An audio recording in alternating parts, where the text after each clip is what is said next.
구원받는 믿음, 감사는 구원받는 믿음이다. 따라하십시다. 감사는 구원받는 믿음이다. 감사는 구원받는 믿음이다. 김병년 목사님이라고 계십니다. 다드림교회를 개척하시고 목회하시는 귀한 목사님이신데, 세 번째 딸아이를 낳다가 3일이 지난 다음에 사모님이 갑자기 쓰러지셨습니다.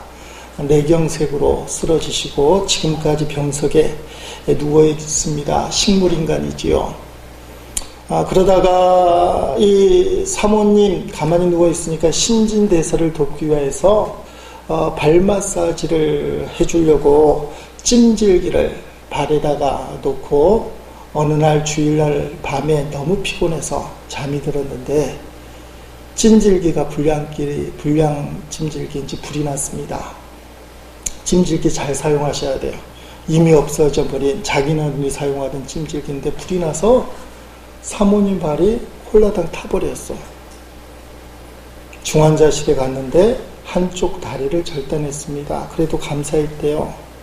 두 다리 다 절단해야 된다고 했는데 중환자실 수술실에 나올 때 보니까 한쪽 다리가 있어서 엎친 데 덮친 격으로 모진순환을 당하게 된 겁니다. 그래서 이 고통 속에서 목사님과 새 아이들은 사모님이 일어나기를 기다리며 하루하루 살아갑니다. 죽음의 그림자인 육체의 질병 앞에서 솔직하게 하나님을 만나는 가정을, 또 고통과 싸우는 가족들의 그 아픔, 싸워나가는 과정을 책에 기록했습니다. 난 당신이 좋아 라는 책, 바람이 불어도 좋아. 아빠, 왜 우리는 이렇게 행복해요? 행복하지? 라는 책으로 출간이 되어 있어서 그 속에 이 김병년 목사님이 마음에 와닿는 그 내용들, 그런 것들이 기록되어 있습니다. 난 당신이 좋아 책 속에 이런 내용이 있습니다. 어떤 이들은 고통당하는 사람을 위로하려는 마음에 쉽게 이런 말을 한다. 하나님이 당신을 쓰시기 위함이니 기뻐하고 감사하세요. 그럴 때마다 난 이렇게 되묻고 싶었다. 고난 중에 감사하지 않으면 신앙이 좋지 않은 것인가요? 감사해야 하는 이유가 하나님의 기적을 얻기 위함인가요? 의무론적인 기쁨과 감사보다는 있는 그대로의 감정을 솔직히 토로하는 기도가 선행되어야 한다. 그 결과 하나님이 주시는 위로를 받고 고난을 통해 얻게 되는 유익을 깨닫게 된다.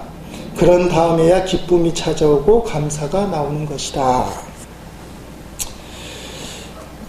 김병년 목사님이 바람이 불어도 라는 책에서는 120쪽에 이렇게 표현하고 있습니다. 감사하라, 기뻐하라, 하나님의 뜻이 있다는 말들은 나를 집요하게 괴롭히는 말들이다. 그런데 사실 이 말들은 다 성경에 나오는 것들이다. 힘들고 어려울 때 하나님의 뜻을 믿음으로써 고난을 이긴 경우가 얼마나 많은가. 그러나 하나님의 뜻을 몰라 혼돈 상태로 살아가는 순간에도 감사하라고 하는 이유가 무엇일까? 성도라면 마땅히 따라야 할 미덕을 나타내는 표현들이지만 도대체 무엇을 감사하고 언제 감사하고 어떻게 감사해야 하는지 의문이 들기 시작했다. 그래서 의심의 눈초리로 성경을 읽어나갔다. 분노와 탄식의 시편, 욥기와 잠언, 예언자들의 글, 신약성경도 읽었다. 어디 감사라는 단어가 나오는지 단단히 벼르며 샅샅이 읽었다. 그렇게 성경 곳곳을 뒤진 후에 안도감이 몰려왔다. 역시 우리 하나님이시구나 하는 생각이 들었다. 성경에는 우리가 과도하게 드리는 만큼 감사를 언급하는 본문이 생각보다 많지 않았다. 우리 삶의 가장 지혜로운 안내서로 여기는 책은 잠언이다. 그런데 잠언에는 놀랍게도 감사라는 단어가 단 한 번 나온다. 삶을 살아가는 법을 가르치는 잠언에 감사라는 단어가 단 한 번 언급된다는 사실이 놀랍지 않은가. 산상수훈의 팔복을 얘기할 때 기뻐하라 감사라는 말이 없습니다. 애통하는 자는 복이 있나니. 애통이 제일 먼저 기록되어 있습니다.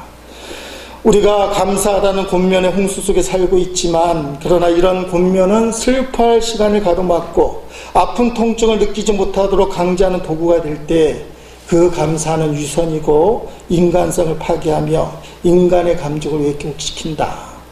김병년 목사님의 주장입니다. 감사하는 데는 삶의 아픔을 치유할 시간이 필요하다. 시간이 지나고 나면 평소에 보이지 않던 것들이 보이기 시작하고 그것이 얼마나 소중한지를 알게 된다. 그때 감사할 수 있다. 그러나 그 시간까지 그냥 두라. 좀 울게 버려두라. 이 글을 읽으면서 목사로서 후회를 했습니다. 회개기도를 한 거죠. 감사하라. 어떤 상황과 조건이 있어도 감사라는 게 믿음이 좋은 것이고 하나님이 원하시는 거라는 강압적인 이야기, 그것들을 막다른 처지에 있는 교우들에게 스스럼 없이 이야기를 했기 때문에 그렇습니다. 분명히 죽고 싶을 만큼 힘들고 괴로운 이들에게 무조건 감사라고 강요만 해서는 안 된다는 겁니다. 또 그 상황 속에 있을 때 감사하지 못하는 모습을 보면서 저 사람은 하나님 믿으면서도 왜 감사를 못할까? 정죄해서도 안 된다는 그런 말씀입니다. 하나님을 바라보며 자신을 돌아보고 충분히 울 수 있는 시간을 가져야 돼요. 김명희 목사님 말만 따라 좀 울게 좀 버려두라. 성경 말씀 갖고 곤면하고 하나님의 뜻이다 어떻다 얘기하지 말고 울 수 있는 시간을 주라. 하나님 바라보면서 하나님의 섭리를 붙들고 하나님의 진정한 뜻은 이해할 수 없지만 나를 사랑하시는 하나님, 그 하나님의 선한 뜻이 있겠다 이 마음이 들 때 그때부터 감사가 시작된다는 거예요. 자, 우리 교회 상황이 어렵고 힘듭니다. 교우들 중에는 정말 죽고 싶은 분도 계시고 실제로 죽음에 맞닥뜨려 있는 교우도 있습니다. 우는 시간이 필요해요. 그럼 예배당에 모일 때 울고 싶은 사람, 울지 않아도 될 사람을 나눠서 할 수 없잖아요. 다음 주일날 추수감사절인데 당신은 감사하지 않아도 될, 울어야 될 사람 계속 우세요. 당신 그래도 감사해야 될 사람. 이게 나눌 수가 없는 게 현실이라 하나님 앞에 추수감사절 준비를 어떻게 해야 됩니까? 이 주님이 말씀을 해주셨어요. 따라합시다. 예수님만 바라보라. 예수님만 바라보면 된다는 거예요. 우리를 위해 십자가에서 생명을 주신 예수님, 나를 포기하지 않고 사랑하시는 그 예수님을 가만히 바라보면 통곡하고 우는 마음이지만 그래도 하나님으로 인하여 감사하는 마음, 그런 마음이 생길 것이다. 감사의 역사가 일어날 것이다. 억지로 인위적이고 가식적인 감사가 아니라 내 마음 깊은 곳에 속에서부터 주님을 바라보며 감사합니다 하는 고백. 김병래 목사님 상당히 도전적입니다. 그래서 이 책이 읽기도 쉽고 베스트셀러 중에 하나예요. 하나님께 따지듯이 감사라는 게 성경에 얼마나 기록되어 있나 이런 거 살펴봤지만, 그러나 이분의 마지막 난 당신이 좋아 제일 마지막 감사의 글, 이 파트를 감사의 글이라 하고서 마무리를 짓고 있습니다. 자, 하나님 앞에 원망하고 대항하는 장모님은 당신의 딸이 그렇게 되니까 무조건 감사합니다 감사합니다 그렇게 기도하는데요, 성냥개비를 가져다가 한 번 감사합니다 기도하고 오른쪽으로 옮겼는데 1000개를 옮길 때까지 그게 1000번 기도래요. 그런데 사위 목사는 감사하지 않는다고 하니까 열불이 나는 거예요. 어느 날 누구 죄 때문에 우리 딸이 그렇게 된지 두고 보자, 이 책에 나와 있어요. 누구를 정죄하고 싶은 거죠. 근데 김병래 목사님의 마무리 마지막 글이에요. 급작스럽게 일어난 아내의 질병이 뒤돌아볼 틈도 없이 다급하게 살도록 나를 몰아붙였지만 이 책을 쓰면서 내 삶을 찬찬히 돌아보는 기회를 얻었다. 숨겨져 있던 지우고 싶은 삶도 보이고 지금이라면 다르게 살고 싶은 아쉬움도 보인다. 끝나지 않은 어려움 속에서도 내 삶은 나를 사랑해준 아내와 내가 사랑하는 사람들, 또 우리를 사랑하는 사람들로 가득 차 있으니 어찌 감사하지 않을 수 있을까? 먼저 부족하지만 한 사람의 삶을 누군가에게 들려줄 만한 이야기가 되게 하신 하나님께 감사드린다. 예상치 못한 상황 속에서 살 수 없는 것 같은 두려움도 시간이 지나면서 평안으로 이끄시는 그분은 나의 구주, 우리 목자이시다. 책을 그렇게 마무리 져요. 하나님께 감사합니다. 나의 목자, 우리 구주가 되신다. 인간의 절대 한계성, 도저히 감사할 수 없는 그 상황 속에서 김병률 목사님이 하나님께 감사드리고 나의 주님, 우리의 목자라고 고백하는 것은 진실된 감사라는 그런 마음이 듭니다. 최악의 상황에서 울 수 있도록 그냥 내버려두라고 부르짖고 사람들에게 외쳐야 되지만 결국 성도가 머물러야 될 곳은 하나님. 이 상황을 이기게 해주실 분은 나의 구주, 우리의 목자. 오늘 우리에게 이런 감사가 있기를 원합니다. 가식적인 감사가 아닌 설령 인간의 한계선에서 있는 최악의 상태라 할지라도 나는 하나님 때문에, 나는 예수님 때문에 감사할 마음을 갖겠습니다. 주님께서 우리에게 그 마음을 불어넣어 주시겠다, 그렇게 말씀을 해주셨습니다. 우리를 고통 속에 몰아넣으시는 하나님의 그 뜻은 솔직히 머리로는 이해가 안 돼요. 그러나 마음으로, 신앙으로는 하나님의 섭리가 있으리라, 그것을 붙들고 감사하는 그런 추수감사절이 되기를 주의 이름으로 축원드립니다. 오늘 본문에는 최악의 상황에 놓이는 10명의 나병 환자, 문둥병이라고 얘기하는 이 사람들 이야기입니다. 이 사람들이 사랑의 예수님, 그 예수님을 만나는 과정. 먼저 이 10명의 나병 환자가 잘한 것이 있습니다. 따라합시다. 예수님을 만나기로 결단했다.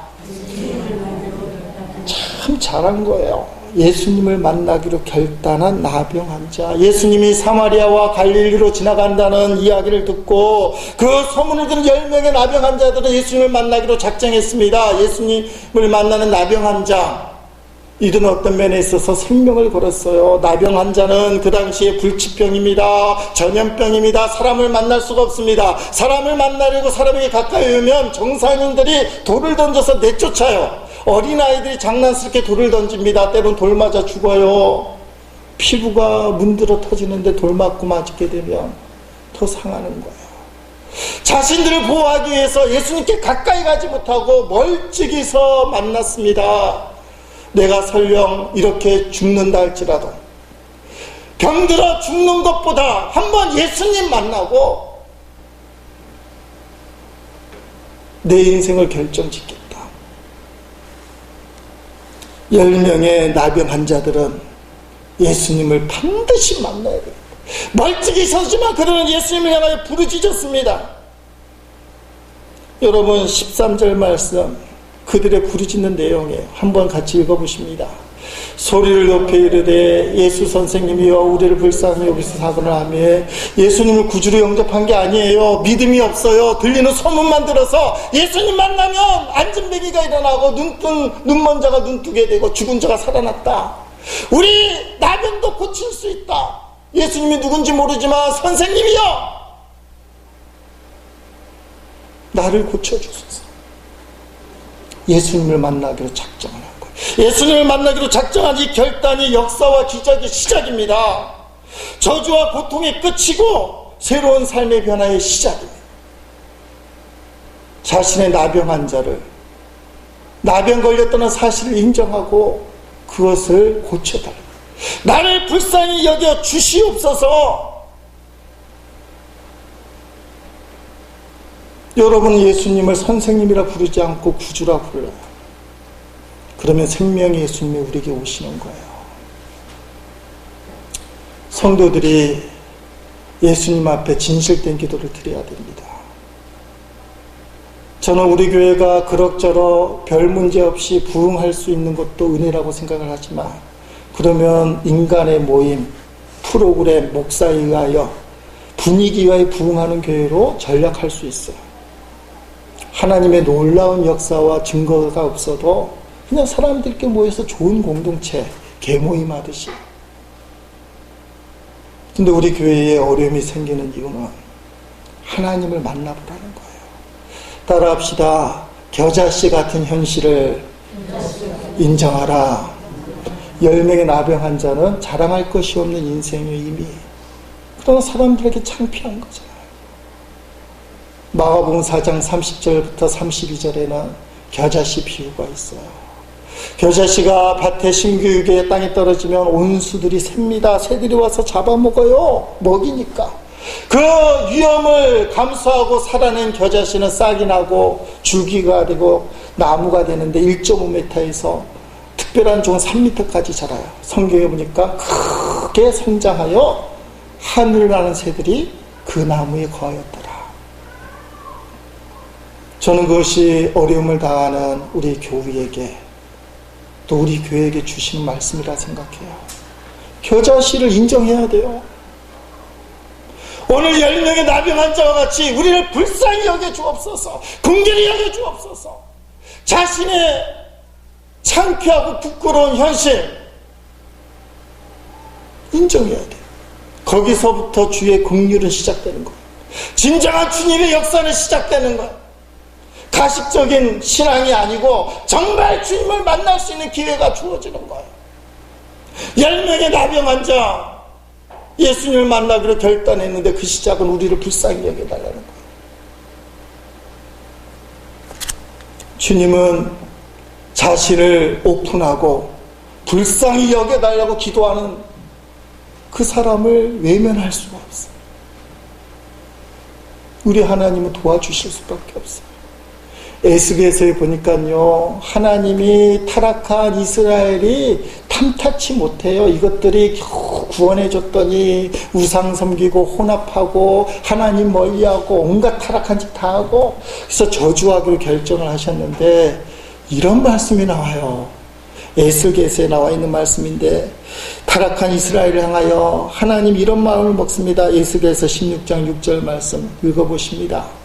내가 너의 곁으로 지나갈 때에 내가 피투성이가 되어 발짓하는 것을 보고 내게 이르기를 너는 피투성이라도 살아있으라, 다시 이르기를 너는 피투성이라 살아있으라 하고 하며, 하나님이 이스라엘을 심판은 할 수밖에 없어요. 그래서 어떻게나 그냥 지나가려고 하는데 하나님이 선택한 하나님의 백성, 하나님의 자녀 이스라엘이 피투성이가 되어 죽을 처지예요. 죄값 때문에. 근데 그 이스라엘이 발짓을 한다는 거예요. 손짓은 이미 멈췄어요. 기력이 있으면 손짓부터 할 텐데, 이 피투성이에 된 이스라엘, 사람으로 인하된 이스라엘이 손짓을 할 수만큼 기력이 빠져서 뭐 한다고요? 발짓을 하고 있어요. 하나님 아버지의 마음이 동하는 거예요. 그래도 내 자식인데. 죽이기로 작정이 있지만 내 자식을 어떻게 죽일 수 있는가? 너는 피투성이라도 반드시 살아있으라. 이 말은 뭐예요? 너가 발짓하는 걸 보니 나는 너를 죽일 수가 없다.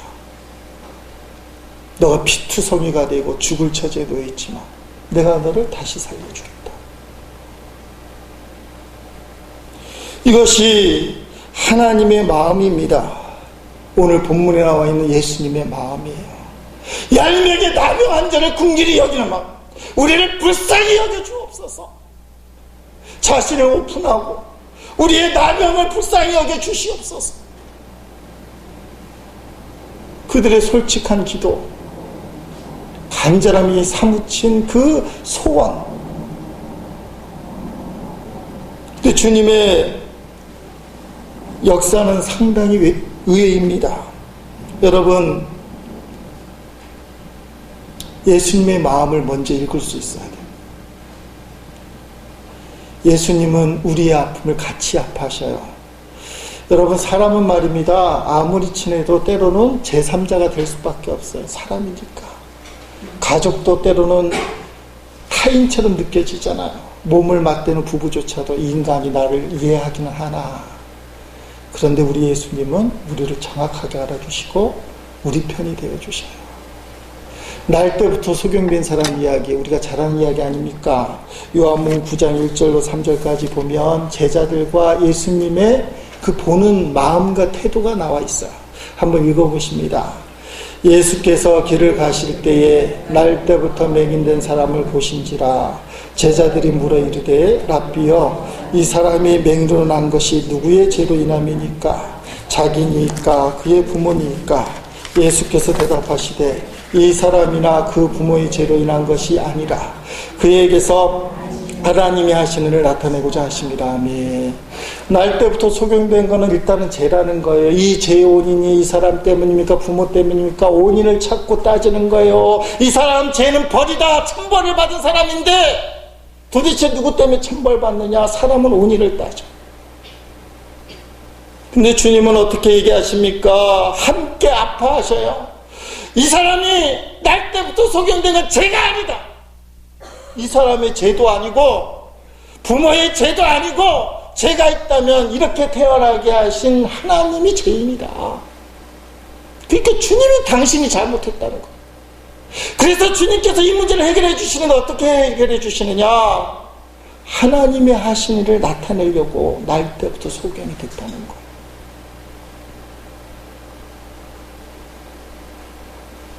김병윤 목사님이 그걸 깨달은 사람이에요.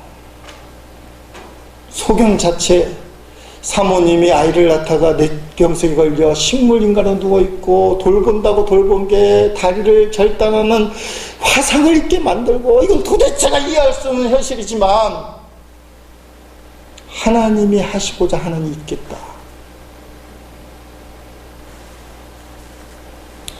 예수님이 우리 편이라는 것을 느끼는 것이 신앙이에요. 예수님이 저 어려움 당하는 사람이 편이라는 것을 느끼는 게 신앙이에요. 제자들은 그게 없어요. 저렇게 나쁜 일을 당하는 건 분명히 천벌인데 저 천벌에는 이유가 있을 거 아니냐 따지기 시작해요. 오늘 말씀에 대입하면 10명의 나병 환자는 하늘이 내린 천벌을 받았는데 제자들 같은 뭐라고 했어? 니네 천벌 받은 사람들 마땅히 죄값 치러? 근데 예수님은 그들을 품어주셔요. 어렵고 힘든 상황이 닥친 때 사람들은 원인을 따집니다. 상한 감정을 앞세우면서 이러쿵저러쿵 말을 하고 왜 그런가를 묻습니다. 그것은 한 몸이 아니라 제3자예요. 타인이에요. 주님은 제3자가 아니에요.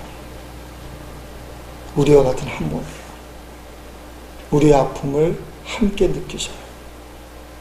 그래서 문제를 해결해 주시는 겁니다.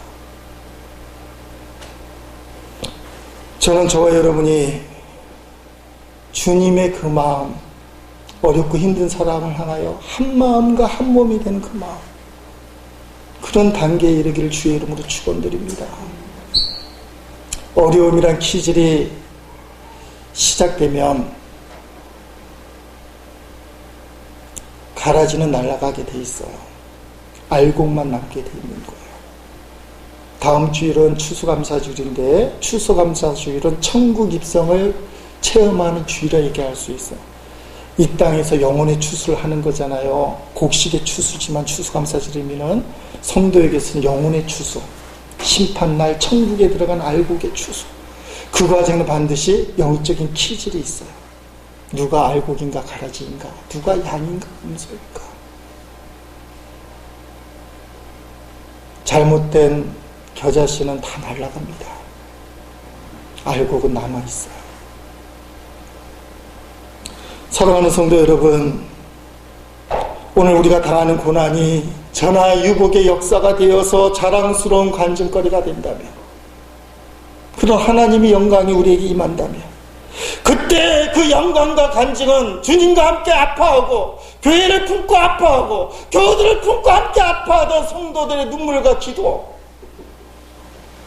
상한 감정을 앞세우며 따지고 이유를 물어보며 왜 그러냐, 왜 그런 일들만 생기느냐 하는 그런 사람이 그런 일을 이뤄내는 것이 아니라 말없이 품고 사랑하고 통곡하며 기도하는 그 성도가 있었기 때문에 전하유복의 역사, 하나님이 주시는 부흥의 역사가 있을 것이다.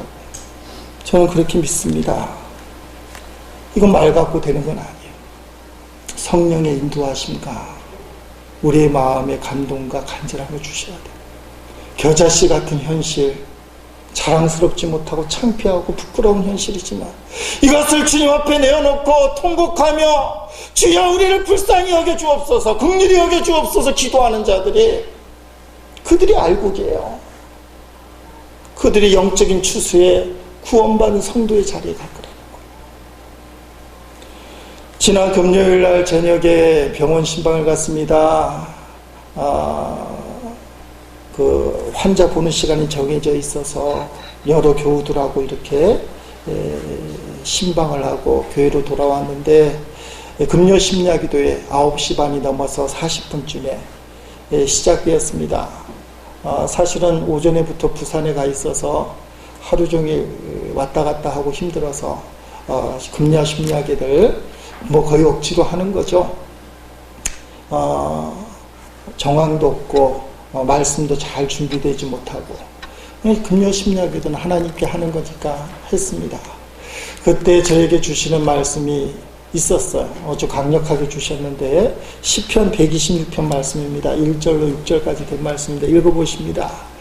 여호와께서 시온의 포레를 돌려보내실 때에 우리는 꿈꾸는 것 같았도다. 그때에 우리 입에는 웃음이 가득하고 우리 혀에는 찬양이 찼었도다. 그때에 문나라 가운데서 말하기를 여호와께서 그들 위하여 큰일을 행하셨다 하였도다. 여호와께서 우리를 위하여 큰일을 행하셨으니 우리는 기쁘도다. 여호와여 우리의 포로를 남방 시내들 같이 돌려보내소서. 눈물을 흘리며 씨를 뿌리는 자는 기쁨으로 거두리로다. 울며 씨를 뿌리는 자는 반드시 기쁨으로 그 곡식단을 가지고 돌아오리로다. 아멘. 여러분, 얼마나 기가 막히고 좋은 말씀입니까? 하나님이 큰 일을 행하셨다, 이런 기대를 갖고 있잖아요. 그런데 울며 씨를 뿌리는 자가 기쁨으로 단을 거둘 것이다. 그래서 뭘 설교하겠어요? 여러분, 눈물로 통곡하며 기도의 씨앗을 심고 믿음의 씨앗을 심어야 기쁨으로 단을 거둡니다. 그렇게 설교를 했어요. 그리고 설교가 끝나고 개인 기도하고 자유롭게 폐회를 하는데, 피곤하고 지치니까 저는 밋밋하게 주여 주여 하고 기도하고 이제 사무실에 들어가려고 하니까 누군가는 무슨 큰일이 난 것처럼 통곡하면서 울며 부르짖어 기도하는 거예요. 설교한 목사는 밋밋하게 기도하고 갔는데, 설교를 잘 듣는 것 같지도 않았는데 사모님이 통곡하며 기도하는 거예요. 제가 생각을 해봤어요. 말씀을 받았다고 하는 목사는 설교는 실컷 했는데 피곤하다고 기도하지 못하고 형식적으로 기도하고, 말씀을 받은 집사람은 그걸 붙들고 진짜 무슨 일이 생긴 것처럼, 전 진짜 무슨 일이 생긴 줄 알았어요. 내가 모르는 일이 생겼나, 통곡하며 기도하고. 사람이 할 수 있는 게 아닙니다. 오늘 우리에게 그 마음이 있길 원합니다. 말 갖고는 누가 못하겠어요. 근데 정말 우리가 겨자씨 같은 현실을 놓고 통곡하며 기도할 수 있느냐, 그게 신앙의 진짜예요. 어렵고 힘들 때 어려움과 힘듦을 부여안고 그것을 품어주는 사람이 있고, 그 알곡 같은 신자라고 저는 믿는데, 하늘나라 가봐야 알지만, 어렵고 힘들 때 왜 그러냐며, 분위기가 왜 이러냐며, 왜 이렇게밖에 안 돌아가냐며 따지고 그것을 쑤셔대고 그것을 해쳐서 분위기 망치고 더 힘들게 많은 사람도 실제로 있어요. 예수님을 생각해 봅니다. 예수님은 십자가에서 다 품으셨어요. 어디까지 품으셨습니까? 네가 하나님의 아들이라며, 그러면 뛰어내려와 봐라, 우리가 그걸 믿을 테니까. 그 못까지도 그냥 받으셨어요. 그게 구원의 역사예요. 오늘 우리에게 필요한 게 그 십자가의 사랑입니다. 어려움 당하는 사람들, 고통 당하는 사람들, 울 수 있게 내버려 두고 우리는 그냥 품어야 돼요. 십자가의 사랑으로. 주님이 다 보고 계셔요. 10명의 나병 환자가 우리를 불쌍히 여기려다는 그 기도, 그 외침을 외면하지 않았어요. 생사를 건 기도잖아요. 근데 예수님의 역사는 의외의 역사를 우리에게 보여주십니다. 당장 그 문제를 낫게 해주는 게 아니에요. 이게 기대가 어떻게 보면 땅에 툭 떨어지는 느낌입니다. 자, 예수님은 이렇게 말씀하십니다. 오늘 보면 14절 말씀 다 같이 읽어보십니다. 보시고 이르시되 가서 제사장들에게 너희 몸을 보이라 하셨더니 그들이 가다가 깨끗함을 받은지라 하며, 아니 우리 같으면 눈에 보이는 그 현장에서 그 즉시로 병을 깨끗이 나아주면 얼마나 좋겠어요. 하늘을 나듯이 박수를 치면서 저절로 할렐루야가 나오고, 야 하나님이 고쳐주셨다. 근데 주님이 그렇게 역사 안 하셨어요.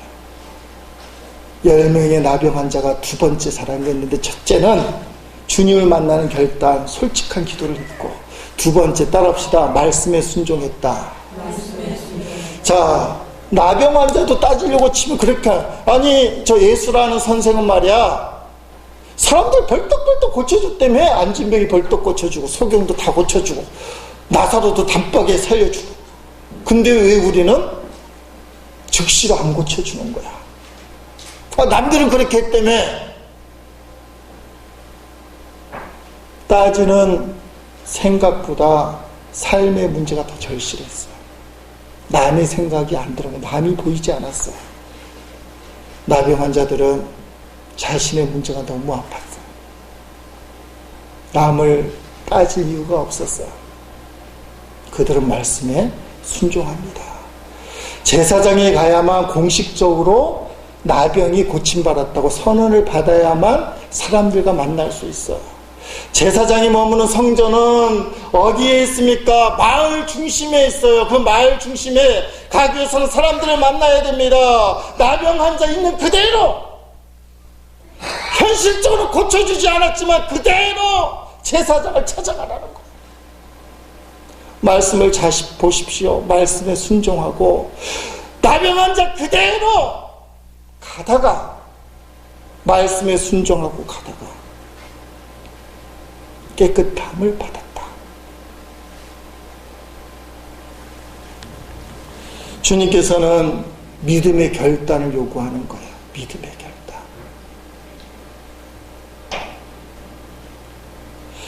어떤 형편과 처지에 있어도 주의 말씀에 순종하기를 주의 이름으로 축원드립니다. 오늘 김병렬 목사님 이야기 많은데 그 책 중에 보면 욥에 대한 이야기 나옵니다. 전 재산을 다 잃고 자식도 다 잃고 마누라조차도 당신을 그렇게 만든 하나님을 왜 찬양하냐, 차라리 욕하고 죽으라 라고 말했던 그 욥기에 김병렬 목사님이 예리한 눈길로 샅샅이 뒤져보니까 감사라는 단어가 한 번도 없었다. 김병렬 목사님 그게 위로가 됐대요.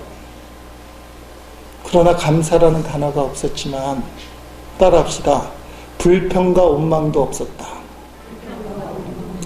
인간적으로요, 욥이 가식적으로 감사하단 말을 안 했어요. 아니 자식 죽었는데, 자기는 병들어 죽게 됐는데, 부인은 떠나갔는데 어떻게 감사합니까? 욥께는 진짜 감사라는 말이 없어요. 할 수가 없죠. 근데 이런 말씀이 있어요. 욥기 1장 20절 22절 말씀 한번 읽어보십니다. 욥이 일어나 겉옷을 찢고 머리털을 밀고 땅에 엎드려 예비하며 이르되 내가 모태에서 알몸으로 나왔사온즉 또한 알몸이 그리로 돌아가올지라. 주신 이도 여호와시요 거두신 이도 여호와시오니 여호와의 이름의 찬송을 받으실지니이다 하고, 이 모든 일에 욥이 범죄하지 아니하고 하나님을 향하여 원망하지 아니하니라 하며. 적극적인 감사는 없지만 하나님을 원망하지 않았다. 욥의 처지에서 하나님 앞에 드릴 수 있는 감사의 표현이라 믿습니다. 저 처지에서 어떻게 감사가 나오겠어요? 그러나 저는 예배의 자리에 있었고 하나님을 원망하지 않았다. 우리 둘째 아들이 천국 갔을 때, 발인 예배 드릴 때 제가 그런 말을 한 걸 분명히 기억합니다. 의지를 갖고 했어요. 인사를 해야 되니까 조문을 와주신 조문객들과 우리 교우들에게는 진심으로 감사를 드리지만 하나님께는 감사를 드리지 못하겠습니다. 그렇게 했어요. 이게 목사가 사실은 은혜로운 말은 아니죠. 턱하니 하나님께도 감사합니다. 이게 솔직하게 안 나오는 거예요.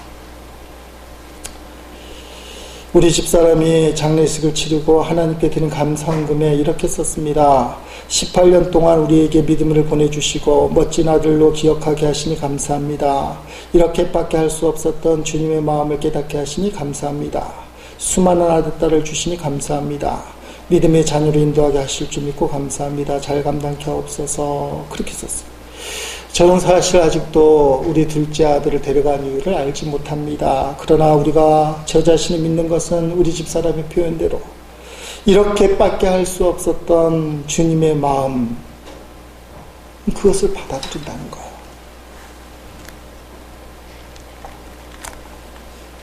천국에 들어간 둘째에 대한 말할 수 없는 뼈를 깎는 아쉬움이 있지만 그래도 하나님의 섭리 가운데 우리 둘째가 천국에 있다. 그래서 마음의 평안도 있는 것이 사실입니다. 그래서 좀 생각을 해봤어요.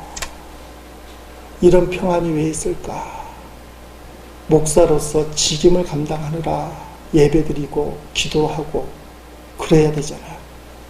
물론 여러분의 표현을 못하는 방황도 하고 아파도 하고 하지만 예배드려야 돼요. 우리 신학대학 동문회 모임이, 부산적 모임이 우리 교회에서 있었을 때 선배 목사님이 김 목사 목회를 잘하네 그래요. 그게 무슨 말인가 했더니 이 목사님도 5살 난 아들인가를 천국에 보냈대요. 근데 미치겠다는 겁니다. 몇 년을 방황했대요. 손에 아무것도 안 잡히고. 근데 그렇게 다 큰 애를 하늘나라 보내고 제정신이겠는가. 그래서 우리 교회 찾아와서 그게 걱정이 되더라. 김 목사가 살기는 제대로 사나, 목회는 제대로 하나. 그리고 아버지가 설교도 하고 교회도 뭐 괜찮고, 목회 잘한다는 말이 잘 목회를 한다는 말이 아니라 별일이 없네.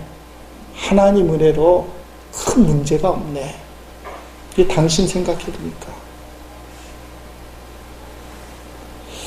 여러분, 억지로라도 신앙의 자리에 있는 것, 욥은 말입니다. 감사하진 못했어요. 그러나 그는 예배의 자리에 있었고 하나님을 붙들고 있었고, 감사하지는 못했지만 하나님을 위하여 불평과 원망을 하지 않았다.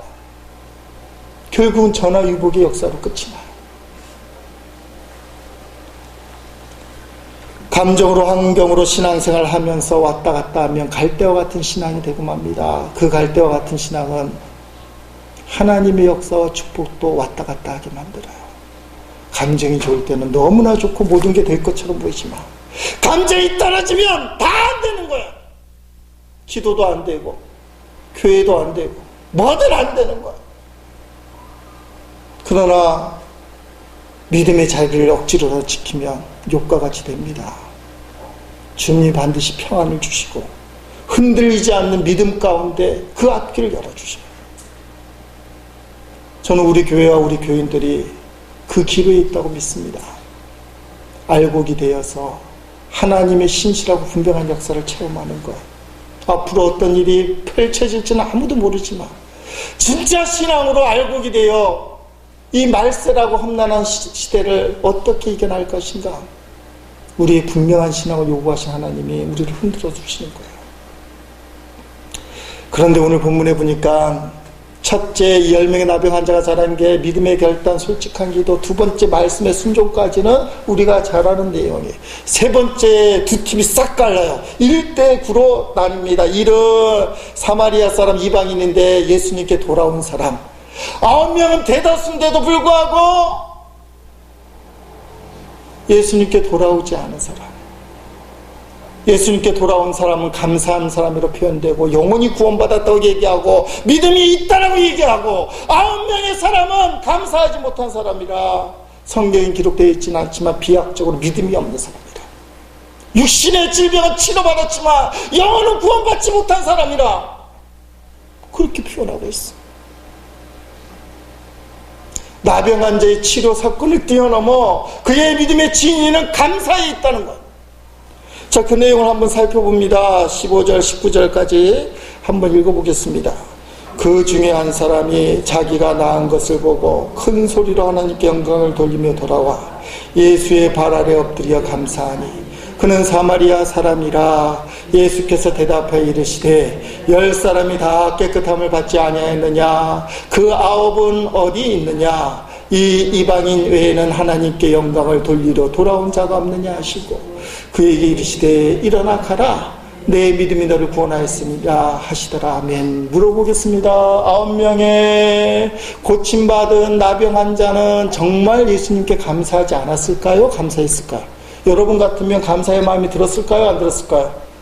당연히 들죠. 상식이 있는 사람이라며, 기본이 되는 사람이라며 병을 고쳐준 예수님 앞에 어떻게 감사하지 않을 수 있겠습니까? 문제가 뭐예요? 예수님이 첫 번이 아니라는 거예요. 예수님이 전부가 아니라는 거예요. 예수님께 감사하지만 나를 위해 고생하고 그렇게 애를 써준 가족들, 울며불며 기도해줬던 그 식구들, 꼭 병이 나면 만나고 보고 싶던 사람들, 병이 나면 해보고 싶던 일들, 그것이 주님을 향한 감사보다 앞장선 거예요. 당연히 감사하죠.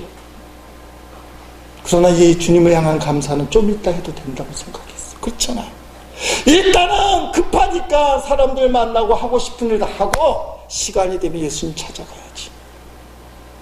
그런데 딱 한 명만, 사마리아 사람만 모든 만사를 제껴두고, 어떻게 보면 이 사람은 세상에 급한 게 없는 사람일 수도 있어요.